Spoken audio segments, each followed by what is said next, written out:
We are back with another live episode of Bully Ball. I'm Jason Aponte, joined as always by Steph Sanchez. Steph, how are you? I'm good. I'm good. I'm glad you didn't lead asking me about the Nuggets because I felt like that was coming. Oh, right. You know what's funny is last night I All looked right. across my phone and it was like, oh, the Nuggets won the NBA Finals. I was like, oh, neat. Yeah, that's fair. I I Good I, for them. I don't care. I mean, I've kind of taken a step back from streaming for a little bit, right? Like I've really just done our podcast, maybe one or two things, but I've really stepped away because I've been jumping across the multiverse with Spider-Man, and I am in a Spider-Man headlock right now, as you can already see. I mean, I literally just watched the perfect Spider-Man movie, the greatest Spider-Man movie, live action or animated. And if you have that opinion that it's not, that's your opinion, but opinions are wrong every day, and that's certainly one of the wrong opinions. But yeah, I mean, this Wow. movie is incredible. I don't know how you perfect a perfect movie, but somehow this sequel does that. I don't watch any superhero movies Rob, really, bleep it so out, I Rob. can't expletives. So I can't say, but I'm glad you're enjoying it, Jay. That's really nice. Yes, exactly. Breaking news: Steph hates fun and amazing things. No, I mean, really, the best part about it was Averly's first movie, and she loved the first one so much, and she was able to sit through it. For the people that don't know, my daughter is autistic, is on the spectrum, so this was a big step for her to be able to sit there. I mean, it helps that I gave her a bunch of M and M's and popcorn, but she seemed to enjoy the movie. The movie was 2 hours. She sat. So that's something that I'll always have to remember is Avery's first movie was a Spider-Man movie. So I think that's why you liked it because it hell was yeah, more than just the movie. It was that hell yeah. bonding experience that you had with her for sure. Absolutely. And she would not stop. And now she just, my broke bestie is what I like to call Averly. All she ever wants to do now is go to baseball games and go to the movies now. Well, young lady, Who does these she things think she cost is? money. Yeah. Like, who do you think you are? Do you have money? Is always the things that I ask her. So, all right, enough. That's me just segueing and just trying to kill some time so we can let people get in here. Make sure you like this video, subscribe to the channels, hit that notification bell for when we all go live. Make sure you're subscribed to the Gold Standard Podcast Network, wherever you get your audio podcast. Steph, where do we want to start first? Not really too much has happened. Mini camp is over, and it Yep. feels like we're just playing the waiting game for when training camp is actually announced. And can't wait to get out to Cali. By the way, I better see you out there. Sidebar. I'm not playing any games. You better get out there. But where do we start here? Where do we start? I mean, I know George Kittle was on some show, recently, and he had some things to say about the quarterback situation and also Brock Purdy. So we could start with that. I Yeah, mean, we got to meet our quarterback topic quota yeah. every episode, right?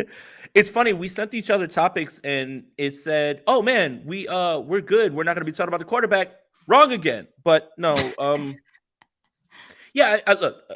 I mean, what are they going to say? It's good to hear that he's progressing well, and again, it's just he was on the Dan Patrick show, and he says, "Whatever happens at quarterback, we can win a lot of football games."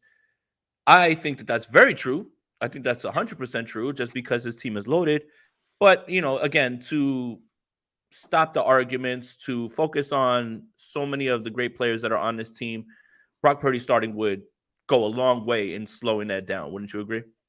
Yeah, absolutely. But I definitely agree with Kittle's sentiment here. And it's going to be a headline, for the national media, and people are going to poke fun at it. But he isn't wrong. Like he really isn't. If you look at the the team outside of the quarterback position, it's absolutely stacked, maybe the most stacked of any team in the NFL. So it's definitely a possibility that they win games. And I think, last season was a great example of that. How many quarterbacks got to play and how good most of them looked uh, playing with this team. So I think he hit it right on the head. I know the 49ers get a lot of flack for their quarterback situation from like national media. You see them in rankings or like power rankings, early power rankings, of course. But I think because of their quarterback situation is why they get downgraded on some of those rankings. But we know what it is. We know that this team can win games regardless of who's out there playing quarterback. So I agree. Brock Purdy, of course, is going to be, what's going to get you further probably, but you can win games, and that's all you need in the NFL. Yeah, and I was doing some research yesterday because I was a little bored, and I feel like the arguing about hypotheticals has kind of run its course at this point. So I went back and I looked at last year's passing play direction. So for anybody that doesn't know, there's this site when you're credentialed with the NFL, you get, it's called Jesus, and it shows you where the directions of the passes are going, how deep they are, and everything as well too. So I just wanted to pass along some stats. This is for the entire year last year. Now remind you that Brock Purdy only played in 7 games, right? Is it 6? 6 regular season games and 2 playoff games, or 3 playoff games? So wait, did he play in 5 regular season games, Steph? Damn, don't ask me off the top of All right. Either way. I don't know. Either way. Last year, the 49ers Listen. ranked 21st in passes to the short left, but they were number 1 with average gain 7.52 per, and it's a completion percentage of 72.89. That's ranked 7th. Short middle, they were 11th in rank with 113 plays, 8.99 average gain. That's 2nd in the league. 69.91 per completion percentage, ranks 13th. Short right was 159 plays, 28th in rank, 6.5 per, ranks number 3. So 1, 2, and 3, right? In short passes. You see where we're going here? 69.18 completion percentage and 12th rank. Now, deep left, 33 plays, that ranks 23rd. Deep middle, 21 plays, that ranks 14th. Deep right, 20 plays, ranks 32nd. And deep left, they've actually ranked 2nd with average gain of 14.48 and a completion percentage of 45.45, which is 6th in the league. Deep middle, 8 per, 30 in rank, 33.33, 31st in rank. You see where I'm getting here, right? Like deep right, 9.20, average gain 27th, and 30% completion percentage, which is 30th in the league. Steph, it feels like it doesn't matter who the quarterback is. The quarterback is going to have to operate this offense and will be an instrument of the offense rather than lift the offense no matter what.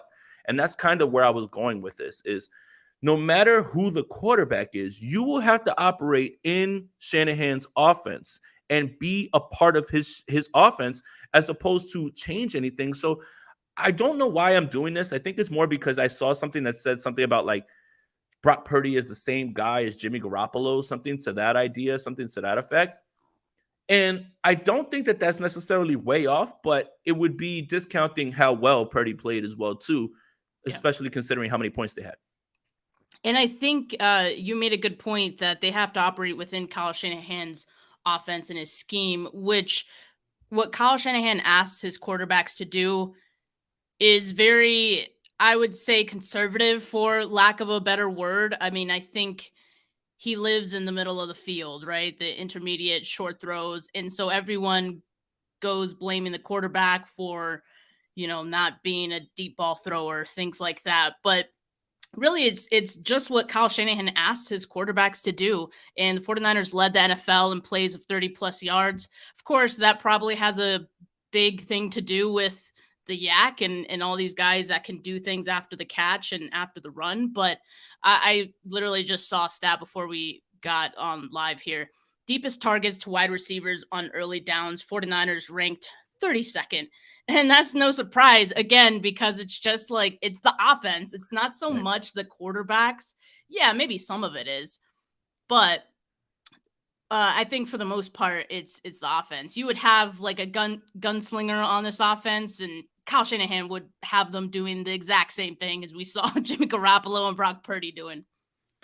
That's the thing is when you hear people say Brock Purdy is he's operating the offense at the highest level that you've seen, people take that as a slight. And I don't think that's a slight. I think that's just the reality. Yeah. The reality is this is what the offense is. You are expected to operate this offense, and Brock Purdy did. Shout out to Rich Madrid in there too. I want to stomp out one more narrative. One more, just real quick. So I had been seeing online, and me and Rich, we speak frequently, like, in our group chat, and I text him on the side, and I said, Rich, I understand the rules of cover one man robber. I know exactly what it is. I know how that works. Sometimes I have problems identifying it. But there's this narrative out there that, just run cover one man robber, and Seattle did it, and so did Dallas. I watched both those games, and so did Rich Madrid. None of that ever happened. So I have to ask people, where do you make this stuff up from? Who told you that was what was happening? Who said? And do you know what you're watching? Because I saw it, and to the point where it's like, okay, I haven't watched any of these playoff games again. I've only watched them once. I haven't watched them 2 times. So I didn't have a strong opinion either way because it could be true. It could not be true.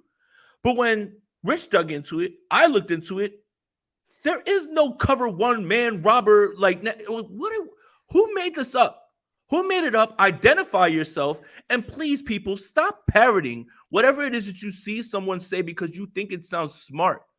To quote the great Rich Madrid, watch the damn tape and stop just going off of what people are saying. So I just wanted to make sure I got that out there. Well, also, it's not just watching the tape, right? Because people could watch a tape, and to your point, they don't really know or What they're looking at. understand what they're 100%. looking at. So they can think it's one thing and it's something else. So there's so many intricacies to football and understanding the game that I enjoy, like learning little and little about it as I go. But I'm not out here saying what anything on any given play is just because I know better. There's so much I don't know. And look, I've done a fair amount of research. I've tried to learn as much as I can, but I've learned that I would rather not say anything than try to say something that's a little bit wrong, right? People in this era of like Twitter and the internet want to be right so bad that they're wrong all the time. It's embarrassing. Stop it. You don't have to have any opinion on anything. Like you can just like sit here and vibe, you know. That's what me and Jay do at this point. You know, we're just out here enjoying ourselves. But you don't have to, you know, put out these bold takes, put out these crazy opinions to look smart or try to look smart in the end of it. Because at the end of the day, most of the time you just look pretty silly. Steph, the thing is this too, is you can watch film and notice, man, this guy got beat off the line and this was a really good route. Like that doesn't take someone who understands concepts, play calls, anything like that. But when this is thrown out, and I've seen it in my streams and I've seen it being parroted, it's always, well, just run cover one. Well, Seattle did it. No, they didn't. Well, Dallas did it. No, they didn't. No, they didn't. Like, who made this up? Identify yourself. Where did this come from? Because again, I didn't have a strong opinion on it because I didn't know. And to put a bow on this, because I think we've done a good job, is if you don't know, you don't have to have a strong opinion about it. You can also say, I want to normalize saying, I don't know. Yeah. I didn't see. I didn't watch. Nobody can tell you while the game's going on and we're, you know, consuming our alcoholic beverages and we're passionate about the game. No one can say what the coverage was. Film, the best way to look at it is all 22. You're not going to see it on the broadcast angles. You don't know what's happening right there. So it's just, I was just trying to figure out where it came from because I've seen it enough where I was just like, well, is this really true? But it's not true at all. And could it just be Dallas is a really strong defensive team, and credit to Dan Quinn. He did a really good job. It's not necessarily he sat there and said, we're running cover one man robber this entire time. In the same way that on offense, you can't run the same thing over and over and over. In the same way, you can't run the same thing over and over on defense. And Kyle's going to pick that apart if you did. So it's just, I don't know, man. I don't know stuff. I'm in my wits end. Rich sets the record straight here. Seattle fooled Purdy with cover one lurk, middle linebacker, low zone drop. And I'm going to pretend I know what that is while I say it. And that's the thing is I'm lucky enough that Rich sent me. I know you sent it to me last night, Rich, but I was like half asleep, or I was playing 2K23 with my career guy. They gave it to us for free on PlayStation. He sent me the differences between lurk, robber, you know, all of those things. And that's super helpful. Like it's diagrams. So a lot of people learn different ways. Some people learn by doing. Some people learn by watching. Some people learn by listening. I have to see it. And then if I write it down and I see it and I write the rules down, then I can put it to my memory. So we all have different ways. So Maui says, it was me. I do it to mess with people who drink alcoholic beverages. I mean, at this point, we're this far into the offseason. We should all be having alcoholic beverages. I don't know how you're getting through this without it. So move. Sorry. Apologies. So, all right, Steph. Let's get to the get to the. No, you think this is spicy now? We got some bold predictions coming. We do. Really quickly, do you want to talk about Brock Purdy being voted as a rising star by I believe it was the NFLPA, right? That voted on this. Steph, respectfully, and this is not anything at you, just respectfully. I don't care, man. I I don't don't care. I don't care. All right. So first of all, real quick, it says veteran. He's played 8 games. He's a vet now. That's a vet. young veteran. Yeah, so Because it's like it's two things. It's either you're a rookie or a veteran. You're in the eyes of this, you know, I guess criteria. accolade. Yes. Okay. Clearly no longer a rookie, so No. he's under the veteran category. Respectfully, Steph, I don't care. I don't care. I really don't care, man. None of this list makes me just feel like, oh well, you know, I feel great now. Like it's something that I have never heard of in my many years of being on this earth until right now. But it's funny that we only hear about it when it has to do with 49ers quarterback. Oh, of course. Yeah. I don't care. I don't care. The content aggregators got us right. They made sure we knew about it. Speaking of that, I believe it was Bob Costas who like took a flamethrower to aggregation, like took like a flamethrower to it in terms of taking one quote and not giving full context and taking away tone and everything as well too. Yeah. For me, this NFL players thing is, well, it's in the dead part of the offseason, so it's whatever. But it's also kind of people are using it to confirm their priors. They're using it to say, well, see, they're saying this, so I got to be right because they agree with me. Everything makes you right when everybody agrees with you. But when they don't, what the hell do they know? Like if Brock Purdy wasn't on this list, everybody would be like, what the hell, man? Why? Look, man, Garrett Wilson's a hooper. Sauce Gardner's not on this list. Sauce Gardner could be probably this year, if he continues on his trajectory, the best cornerback in the league. Sorry, man. I don't care. And that's the best way I'm going to put it. Yeah, I mean, no, that's a great point. I don't think that this is just due to play, though. Like, I feel like Purdy is, the NFL probably sees him as an exemplary player, is how you say it? Exemplary for the league, right? Like, last pick in the draft, comes in, helps lead his team to the playoffs and the NFC Championship. I mean, you can't write a better story than that. And the NFL wants you to believe that's what it's all about. The NFL, where dreams come true, you know? So I feel like Brock Purdy's the poster boy of that. And so I see it as them saying this kid is probably the most marketable player in that regard. Because we just got done with the draft, a few months ago, and you couldn't escape hearing about Brock Purdy and who the next Brock Purdy could be, right? The NFL loves that kind of, attention and discourse, right? So it's good for the league.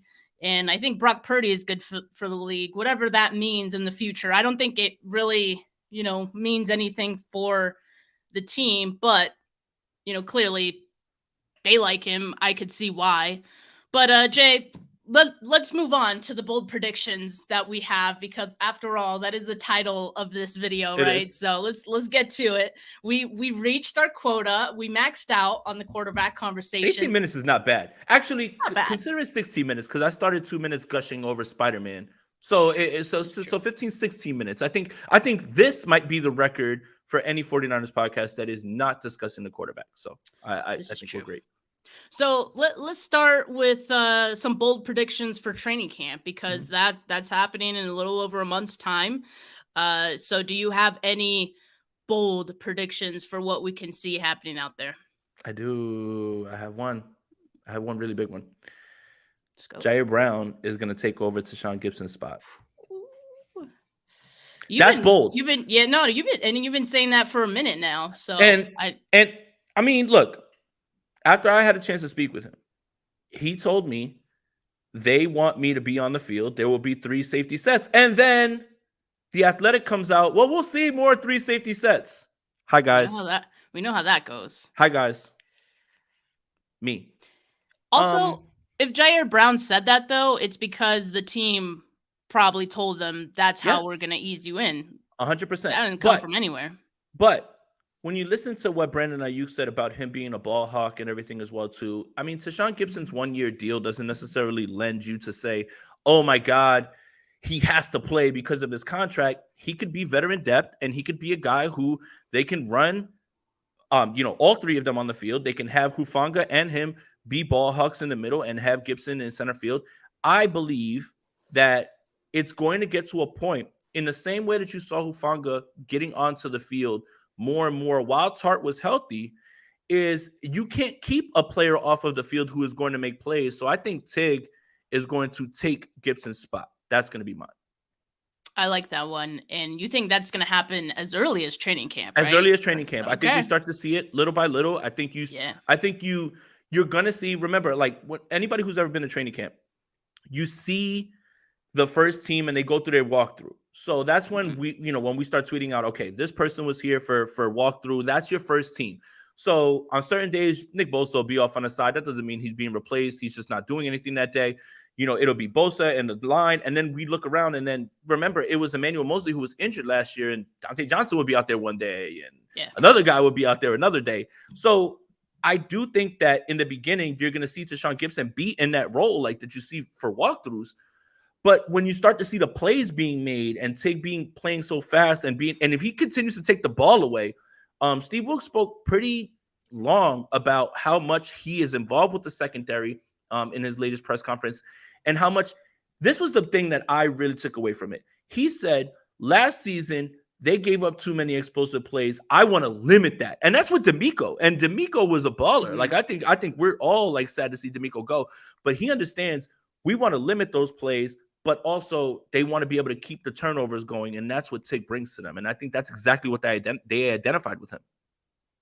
Yeah, I agree. I think turnovers is definitely something that's could potentially even increase from last season, because I think there's going to be a big emphasis on it from Steve Wilks. And, they call him the godfather of DBs. And I think it just speaks to how much of an influence he's going to have on that secondary. So I'm really excited to see them take the next step. I like that bold prediction. I could definitely see that one coming true. Mine is on the defensive line. I think we see Drake Jackson look like the guy opposite Nick Bosa.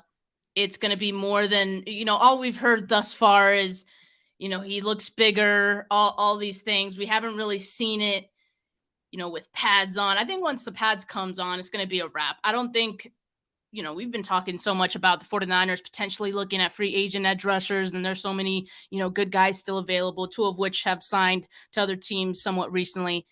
But I don't think the 49ers are going to need to go sniffing around at any of these free agent edge rushers, because I feel pretty confidently that Drake Jackson is going to be that guy opposite Bosa, and he's going to look great this year and in training camp. From your mouth to God's ears. That's amazing, right? Like, and then again, it goes back to this. First of all, it'll look great because of the investment that they made. And you heard John Lynch say, we had no idea that Drake Jackson would have been around at that point. He would have already been off the board. A lot of people had him with a first round grade.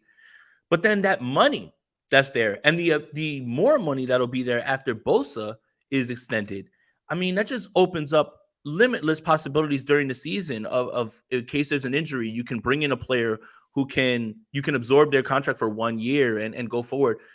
Drake Jackson being that guy and you nailing this prediction would be best case scenario across the board all the way. And it would turn this team into a much more lethal defense, and it would open up limitless possibilities. I'm with you. I love it. I love it. And I want to remind everyone that Drake Jackson last season kind of tapering off at the end, it wasn't for lack of talent. It was the conditioning. Yeah, the rookie wall conditioning totally makes sense. It looks like this year he made an emphasis to correct that as much as he could in the offseason, bulking up. Nick Bosa says he still looks as fast as he did before, even while being, I forget how much weight he put on, but a considerable amount, and to still have the speed that he had, which was, lauded coming out of the draft. I think that's going to be a huge win for the 49ers. And we got a question up here from Nick, who asked, how many sacks do the starting defensive line end up with, over under 40? They had 44 sacks last season, so I'm going to go with the over on that one easily. I think with Javon Hargrave, that's just going to open things up for Nick Bosa, but also other guys on this defensive line. I think we're going to see Eric Armstead get more sacks. And of course, Drake Jackson, I think, is going to be there as well. And not just sacks. I think Drake Jackson's impact is going to go further than just sacks, because one thing that I have noticed and have talked about with him before is he puts his hands up. He's very aggressive. Even when he's not in play to make a sack, he's always got his hands up. I think he can potentially even come away with an interception this season. Maybe that's another bold prediction that goes along with this. But I think that's another value that he brings to this team that other defensive players on this line don't necessarily give you. All right. Surprise cut, Steph? I'm gonna let you start this one off. Well, actually, I'm glad you let me lead it off, because mine actually goes along with your training camp prediction, which goes with J.R. Brown taking over Tashaun Gibson. I can see this is a big one, right? But I can see a scenario in which the 49ers, let Tashaun Gibson walk and the cuts to 53. It's probably one of the least likely of like the ones that I had in my mind, but it can happen. I mean, he's a veteran. I think he's at a place where if he's not starting, he deserves to maybe latch on another team. Absolutely. If he wants to. Especially if this is his last year. Yeah, right? Exactly. So the 49ers could afford him that opportunity by, letting him go if they know that Jair Brown's going to be the starter. So that's my bold prediction for cuts. Wow.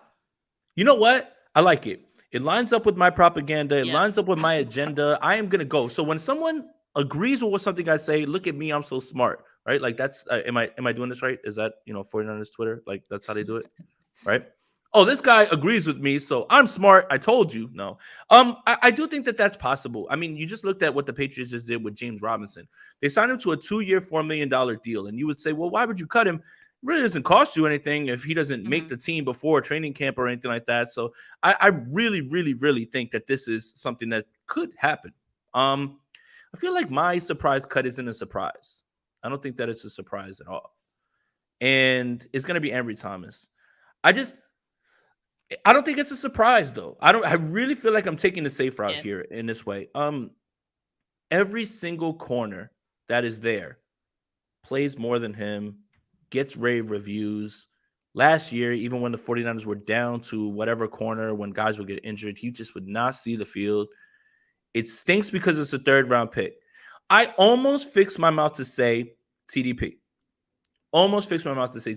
But I do think that TDP is someone, and I wanted to say it, but he's saying it in the chat, so I'm going to say it. There's a better chance that Elijah Mitchell's cut than TDP, if you ask me. See, I was thinking about that yesterday because I had a show on my channel about the state of the running backs, and I talked a lot about whether Jordan Mason can overtake Elijah Mitchell for RB2. Yep. And I think he could. Now, does that mean that Elijah Mitchell gets traded or cut? I have been singing that song for much of the offseason, but after thinking about it, I don't think they necessarily need to, because they can go into the season with 4 running backs, Elijah Mitchell being one of those guys. If you look at who else is there, Kalen Laborn, Ronald Awatt, I think those guys you can cut and, bring to your practice squad.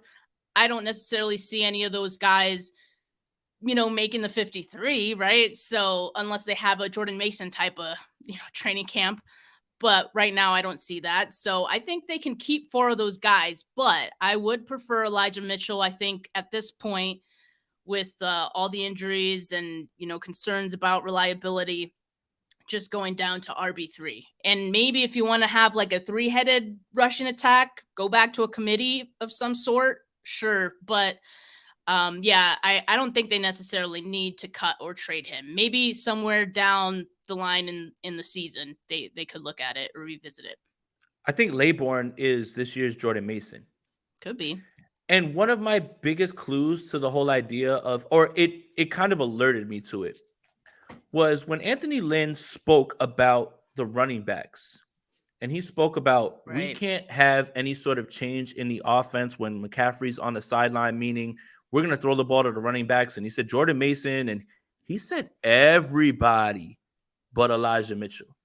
And then fast forward to the OTAs, Elijah Mitchell can't participate. How are you injured, dude? How are you injured? What happened? There's nothing going on. Why are you injured? So again, it's about the availability. Yeah. It's about the fact that, and you know what else is funny about what Anthony Lynn said? Anthony Lynn, last season, when he spoke about the running backs, the one person he never spoke about was Trey Sermon. And Trey Sermon got cut. I'm just saying, I'm trying to, could be an omen. I'm trying to, whatever it is, smoke the tea leaves, whatever it is that you want to say, like whatever it is, putting it all together. But all right. So Mike says, sounds like Mitchell not practicing was precautionary. Why is it precautionary in t-shirts and in shorts? And even if it was, because I get it. I mean, it's so early in the year to like risk anything, but it's a principle. It's like the fact that Elijah Mitchell, we have this concern with him already in his first 2 years. For him to already be hurt, yes, even if it's minor, even if it's precautionary, it doesn't give us any confidence that something changed this offseason with Elijah Mitchell, that he can suddenly stay healthy, right? This is certainly not a sign of that. So I think that's the bigger concern with him. But again, I don't think they need to cut him. I mean, I think he's still a talented runner. Yes, availability is the best ability, but if he doesn't get as many snaps, if he's RB3, I mean, there's less risk, right, for him.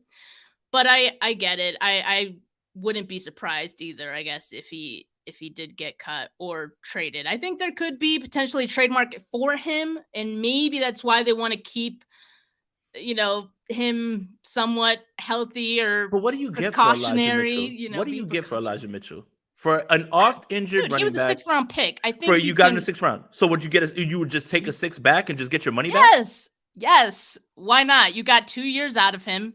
What, 16? You better be careful, maybe? Steph. You better be careful, Steph. How could you trade Jeff Wilson for a 5th round pick? Take a pick for a running back. Take a pick every single time. And for this franchise that does so well in the back end, you better watch your back, man. Jeff Wilson being traded, that was like, you could have swore the sky was falling. Oh my God, how could you trade Jeff Wilson? He's undrafted. When you get a pick for an undrafted running back, that's just called good business. You get what you can. Send him to the Dolphins, man. No more. No more, man. I've got too much stock in Devin A. Shane. Dalvin Cook, you stay away from Miami. Damn you. You stay away from Miami and you stay away from Denver. Damn it. You stay away from both of them. But Uncle Salty says, I predict Feliciano takes over the starting center spot from Jake Brendel during training camp. Huh. They love Brendel, Salty. They love him so much, man.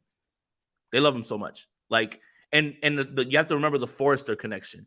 Like, he would have to play very poorly for that to happen. I feel like Feliciano is our new Brunskill, where if Burford goes down, if McKibbis goes down, he can always like fill in here and there, and they can move and mix and match. Same thing with Center though as well too. I just have a hard time unless there's a dip in play or injury to see that happening. But all right, Steph. If we can manifest one thing for this team aside from raising Lombardi number 6 and me getting arrested for streaking through the streets, what would it be with this team? You want to start?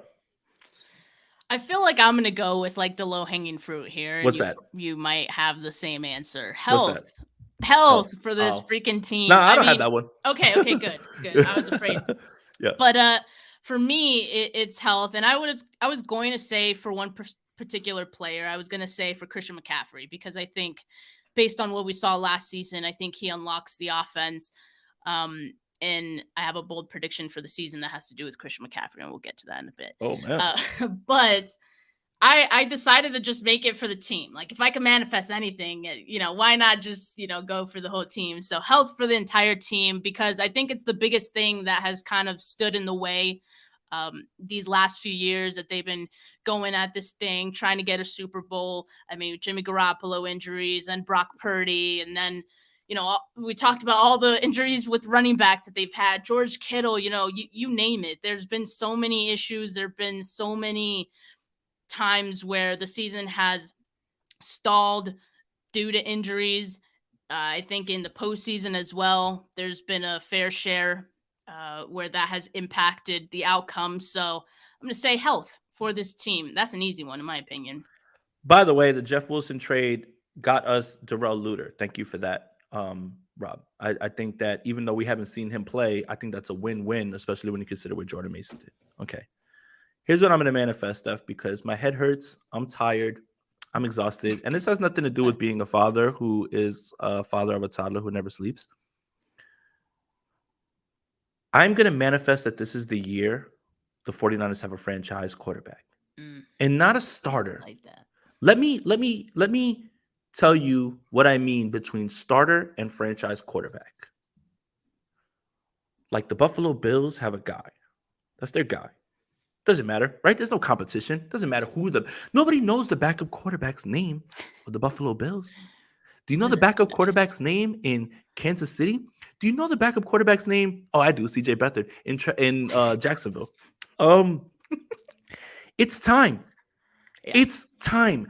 Please put us out of our misery. Please, every year I don't care who it is, although I think it's one is less likely than the other. That's Sam Darnold. But please let this be the year. Please let this be the year that the 49er fan base can just argue about hating each other for other reasons than who they prefer as quarterback. Please, for my sanity, for my health, for my mental health, for my mental well-being, for me being able to sleep at night, for me not waking up in the middle of the night remembering how games were lost because you could have had a guy, whatever it is, please let this be the year. I am manifesting that the 49ers finally nail down not just their starter, their franchise quarterback. There is a difference between starter and franchise quarterback. I want one of those. Me too. Jesus, I see what you've done for other people. I want that for me. So then follow-up question. Yeah. Follow-up question. Mm-hmm. Who do you see that being? Like, how do you see that happening if it does? All right. I mean, the smart money right now is obviously on Brock Purdy and what he's been able to do, the way that they're behind him. Do you see him being a franchise caliber quarterback? I don't know if I do. I just want one of them to be. I want it to be him or Trey. Like, again, it's not a prediction on either. It's not a prediction on either. I'm just curious. Not a prediction. It's just one of these guys has to step up and take it over and just completely take it over to the point where I don't have to worry about who the fourth quarterback is. I don't have to have propaganda thrown at me about Brandon Allen. That's what I want? I want my 49er fans to not hear about the fourth quarterback on their roster as if somehow he matters. That's what I want. I want that for all of us. I love us. I love that for us. I want us to have a guy where we go into the season and we say, this is the guy, and we have to fix this in this position. We don't have to keep fixing the quarterback position. I like that though. Brandon I Allen. like that. Christ, man. I don't like Brandon Allen, but I like your manifestation there, and I feel like both of ours together could potentially be the perfect. Might be one and the same. Yeah, it could be. It could be because yes, health for Brock Purdy is going to be. If huge. Brandon Allen's the guy that they think he is, it's time to get ready. And you listen to this guy when he says things like that. You listen to him when he says stuff, man. Oh, God, man. All right. What second-year player plays the best? I got to get off it because I'm going to keep going. What second-year player plays the best? We'll start with that, and there's a second question. I'm going to go a little bit unconventional because I think this it could be easy. Like I feel like there's some low-hanging fruit that I didn't want to take on this one. Mm-hmm. I'm going to say Spencer Burford. Nice. Because I think he had an incredible rookie season, and I think he's just going to build on that. I've seen the reports that he's, put on some weight this year too. He looks much bigger. That should be able to help him out. That doesn't always help players out, but I have a good feeling about Spencer Burford just based on what he did last year as well. So that's going to be mine. And because offensive line play is often forgotten when people think about these things, I wanted to show some love to offensive line and for Burford. So I'm going to go with him. Okay. I want to ask you a question because I just wrote an article on Niners Nation about this. Who is more important to the 49ers' success? Aaron Banks, who technically he's going to be in his second season of playing. He's been in the league. This is his third year, right? He redshirted the first year. Or Spencer Burford. I'd love to get your thoughts on this. Interesting. I think Burford may be more important just because I think Aaron Banks has somewhat of a benefit of playing next to Trent Williams. Not somewhat. No? Not somewhat a benefit. That's not some. I So thought you were playing next saying, to like, the greatest left tackle who's I thought ever you were done saying, it. like, respect Aaron Banks, pal. Does it Respect all on Trent his Williams, own, pal. man. What do you mean, sort of a benefit? He's the greatest of all time. Yeah, so I mean, I obviously think that plays into it and how much success he has had. Mhm. And on the other end, you have Spencer Burford, who, you know, had to play alongside Mike McGlinchey last season. Mhm. Great run blocker, not the best pass blocker. But now this season, going into year 2, he's going to have to play next to a first-year starter with this team, Colton McKivitz. Mhm. So I think there's big expectations for Burford to help that transition out, right? And I think he could do it. So I think there's a little more pressure on Burford to have a better season, and I think he's going to need to be a little more important to the offensive line than Banks. 100%. I mean, you stole the words right out of my mouth. I mean, look, Aaron Banks played great. I don't think anybody could say that Aaron Banks was bad, but when you have Trent Williams there, you don't have to worry about your left tackle giving anything up and helping in any way because the man is literally he's the greatest. Like it's not even a question anymore. He's the greatest, right? And then on the other side, it's really that is McKivitz is going into his first year, and Burford last year while rotating with Daniel Brunskill, and they didn't want to overwhelm him. Now it's time to take the training wheels off, and you need to be that guy. So yeah, I think 100% it's Burford, and I think that that's the guy who is much more vital to the success of this team because last year we went into the season with question marks across the entire interior offensive line, right? You could be optimistic about Banks. You never saw anything from Brendel. And Burford starting was a little bit of a shock because, you know, I think there's a large narrative that Kyle doesn't like playing as rookies. But now it feels like all 4 of those other spots are pretty solidified. We know what we're getting. And then McKivitz is the only real question mark. But Burford can go a long way in helping McKivitz along if he takes a leap. So I think 100% you nailed it. Steph, smartest analyst on this podcast, hands down. No questions. Question for you, though, before we move on to the next one, because I saw a lot of people. Wait, did you give yours yet? I didn't, but go for shit, it. Sorry. Bleep it out, Bleep it out, Rob. Damn it. No, I was just gonna ask. No, first do yours, because I don't know who you're gonna say. Okay, this is great audio, by the way. We're killing this episode. Make sure you guys are subscribed to the Gold Standard Podcast Network, wherever you get your audio podcast. All right, I'm just stalling for time. Which sophomore plays the best? So, second-year player. So the way that I'm interpreting this is not in your second year, because technically Aaron Banks is going into his second year, right? And he's technically going to be in his third accrued season as an NFL player. But I think it's Diamador Lenore. Yeah, of course. I think it's Diamador Lenore. I think Diamador Lenore, while he played a little bit in his first year, this is going to be his second real full year as a starter. I understand he stepped in for Emmanuel Mosley during the season, so it wasn't a full season. But I think the flashes that you saw down the stretch and also in the playoffs are going to carry over. Now bring in Steve Wilks. I think Diamador Lenore is going to benefit the most from Steve Wilks being there. And the team has shown a ton of confidence in him. I understand they drafted Darrell Luter, and you could say, well, no, I think it's just good business to make sure that you keep drafting depth in case of injuries in those ways. So I'm going to give it to Diamador Lenore. I think that he's going to play the best this year. I think he's earned it. He earned his way onto the field. Samuel Womack started at nickel corner. Diamador Lenore, I don't think that Womack played bad. I think Lenore just forced his way onto the team. So I'm going to give it to Diamador Lenore. This is going to be a second full year as a starter. I think it's going to be him.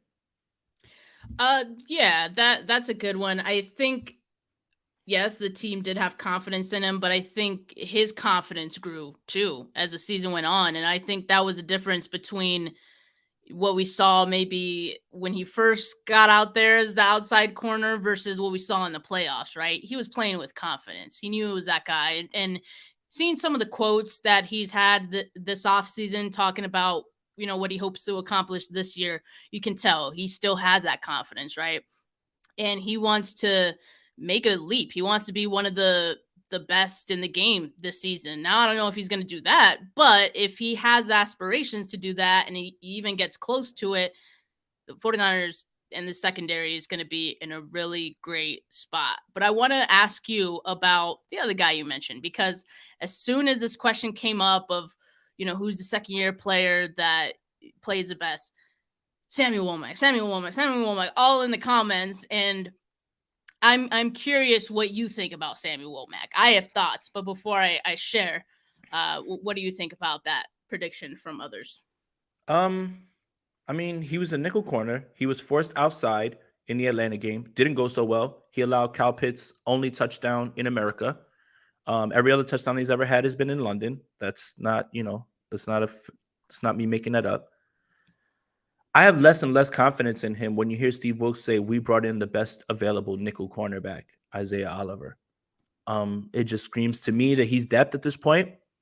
And unless something changes within his play, I don't know, man. I think they're set on moving forward with guys ahead of him.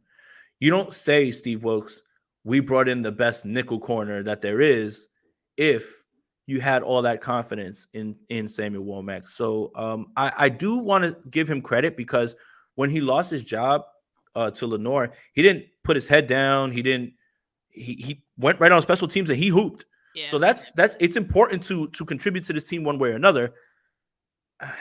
I just think he's depth at this point. Unless something changes, I don't see how you give that contract to Isaiah Oliver and then heap all that praise on him to turn right back around to Samuel Womack. You could have just saved that money and done that regardless. I agree with that sentiment. Like, I think Samuel Womack, what we feel about him is not so much a reflection of how we feel. Like, us saying he's depth, it doesn't mean that that's not a bad thing. No, I know, but it's not saying that we don't think he can, look good in training camp or whatnot. I think more so it's a reflection of what we've seen this team do with Samuel Womack and some of the actions, right? You pointed out the fact that they brought in Isaiah Oliver. That happened this offseason. I can look at a couple moments last season where I get the hint that the 49ers maybe aren't as confident in Samuel Womack as the rest of us are, right? I mean, Jimmy Ward moving a nickel. Yeah, it's Jimmy Ward. You got to put him on the field somehow. So I get that. But I feel like there were several opportunities for Samuel Womack to be the starting nickel last season, and he simply was not. So that, to me, tells me something. I think there is a lot of potential there, and so I am looking forward to seeing what he can do in training camp this next year, because like we said about Lenore, it's a very similar situation. Lenore kind of had the same kind of season as Samuel Womack in his rookie year, right? Where, second year, he gets maybe a little more confidence, he gets some opportunities, and he does something with it. And then he's hard to get off of the field at that point. You have to make room for him. That's what Lenore did. Maybe Samuel Womack could do the same thing. We don't know. But I do agree. It is tough just because, you already have Charvarius Ward. You already have Lenore and Isaiah Oliver, who by Steve Wilks is the best. The best available nickel corner. Yeah, those were his words. I'm not paraphrasing. It's hard to argue against that. Yeah, it is. So I think Samuel Womack's role on this team is probably, I don't want to say solidified, but it's probably closest to being depth as it can be. And that's not a bad thing. Like we said, I mean, that's great depth to have. And also, like we said, great special teams player. That's going to keep him active on game days. And when you're active on game days, if someone gets hurt, you get the call into the 100%. Game.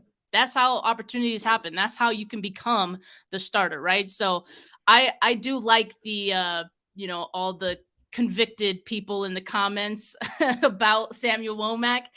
But, maybe I just don't want people to get disappointed or, have too high of expectations for that, I guess.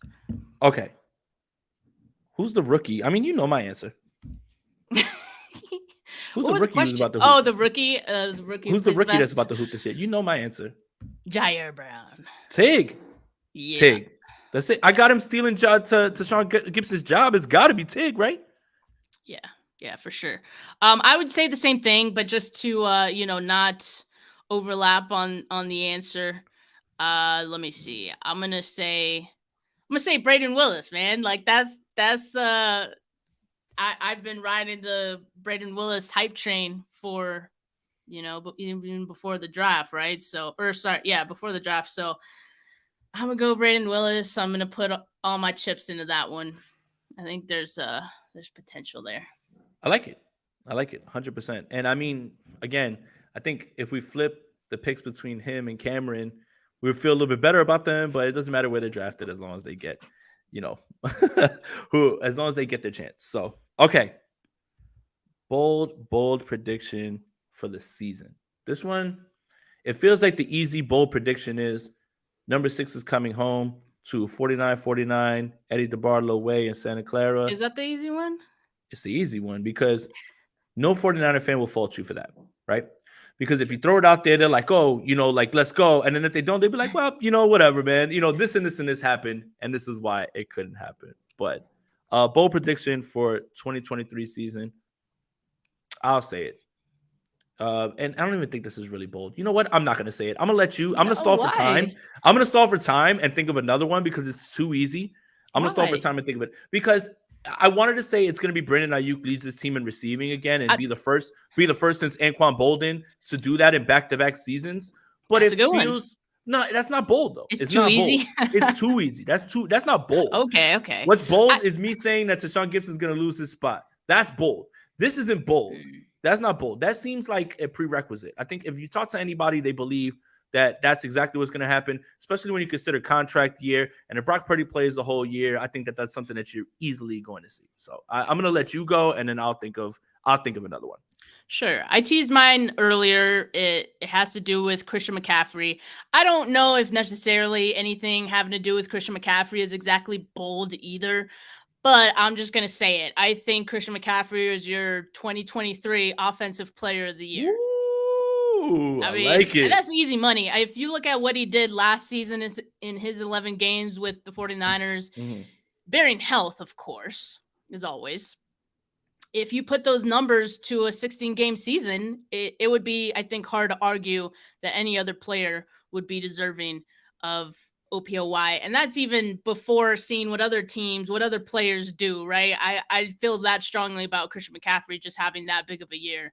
And he was snubbed out of the Pro Bowl just a season ago. I mean, I think he became an alternate after, injuries or whatnot, or people didn't participate. But Christian McCaffrey, we're setting our sights a little bit higher than Pro Bowl. Right, we're looking at OPOY. We're looking at All Pro, right? So I think that's a season he's gonna have. Ooh, so you just inspired me because this one's gonna be spicy and people are not gonna like it.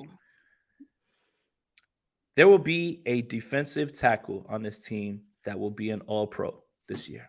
Why won't people like that? Because his name is Eric Armstead, and it's not Javon Hargrave.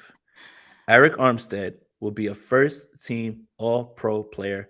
When you look at everything, if you connect the dots with what Steph's saying about the Drake Jackson, with Javon Hargrave being there next to him, Nick Bosa being the stud that he is, and if Eric Armstead plays all his games, this is going to be the year where even the staunchest person who was opposing Eric Armstead would have to say he's worth every single dollar. This is going to be his finest season. Eric Armstead is a first-team All-Pro at defensive tackle. Yep. I would love that. I feel like Eric Armstead has had a tough go in San Francisco. Like, not so much these last few years, but if you look at how he started out and Steph, he doesn't get sacks. He doesn't, it's everything. Guys. Watch the tape. All right, look, again, and he was injured last year, so I understand that. But his impact goes much further than any sort of box score. I'm a big proponent of pressures being a better way to evaluate pass rushers and their impact than sacks. You can have a quarterback turn into the wrong direction, run right into you while you're blocked, and then you get a sack. It's got to be in the context of the play. It's got to be with impact. Obviously, he was injured last year, but I am one of those people that believes Eric Armstead never gets the credit that he deserves. And I feel that a lot of the blame that he gets for whatever it is, it's, he makes this amount of money, this, and this, or we could have kept DeForest Buckner, this, and this, whatever it is. I still think you're overlooking his impact when he's on the field. It's a frustrating thing to see over and over based on the fact that Eric Armstead's impact is bigger than whatever your box score stat is. I mean, you can even look at the Miami game. I mean, he was a menace in the middle of that game, and it forced Tua to throw an interception to Jimmy Ward. He doesn't get credited with a pressure, a sack, anything like that. But those are the impact plays that are there for you to see. All you have to do is watch just a little bit. That's it. Yeah, and Moo in the comments says, not my opinion, but Armstead's Niner career narrative. That's it. Should have kept Buckner. Yeah, I mean, and that's why I say, like, I think he deserves this. And he's also a player that has been on an ascension, and he deserves it, man. He's putting in the work. And I think for him to have a year that is validated by even the people who think that, you know, sacks are everything, I think that would be great for Armstead. Yeah. So I wanted to do something bold. I still do I like believe that that. Brandon Ayuk is going to be the leading the team in receiving. And, Yeah. 49ers, if you're watching, and I know you are, John Lynch and Kyle Shanahan, make sure you sign that guy. Don't let him leave. Find a way to get it done. I don't know. I mean, that's why you've got, the guy who's going to take over the soccer team or whatever it is. So make sure that he gets it done. But I think, I think, again, this was a good way to have an episode where we didn't just continuously talk about the quarterback position. Like, I enjoy episodes like this, Steph, and I have to give you credit. You're the one who came up with many of these topics. I was just going to come on here and be like, all right, I guess, man, here's what Sam Darnold did. And it, but yeah, look, I think this is a perfect place to end it. Make sure you guys like this video on all of our channels, Gold Standard Podcast Network, Steph's channel at Steph49K, my channel, Jason Aponte. Like the videos, subscribe to the channels, hit that notification bell for when we go live.